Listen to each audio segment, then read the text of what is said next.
రేవంత్ రెడ్డి దళిత బలహీన వర్గాలను ఘోరంగా అవమానించారని బీఆర్ఎస్ నేత బాల్క సుమన్ ఆరోపించారు. యాదాద్రిలో బట్టి విక్రమార్క, కొండా సురేఖను కాళ్ళ దగ్గర కూర్చోబెట్టడం అవమానకరమని అన్నారు. తమ ఆత్మగౌరవం దెబ్బతిన్నదన్న బాల్క సుమన్ దళిత బహుజన సమాజం గమనిస్తోందని అన్నారు. నయా దేశ్ముఖ్ రేవంత్ పాలనలో దళిత బీసీల పరిస్థితి ఏంటో అర్థమవుతోందన్నారు. దీనిపై దళిత సంఘాలు, బీసీ సంఘాలు స్పందించాలని కోరారు.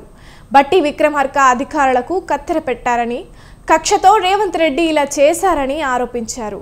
దళిత బహుజన జాతికి రేవంత్ రెడ్డి క్షమాపణ చెప్పాలని బాల్క సుమన్ డిమాండ్ చేశారు.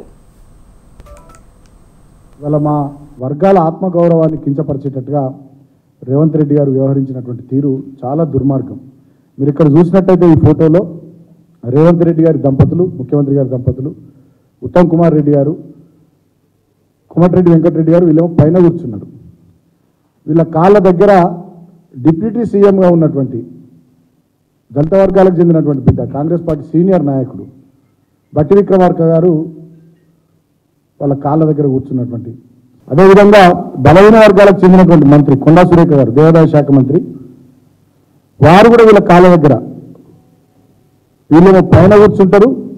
రేవంత్ రెడ్డి దంపతులు, కోమటిరెడ్డి వెంకటరెడ్డి గారు, ఉత్తమ్ కుమార్ రెడ్డి గారు బలహీన వర్గాలకు చెందినటువంటి కొండా సురేఖను వాళ్ళ కాళ్ళ దగ్గర కూర్చుని పెట్టుకుంటారు.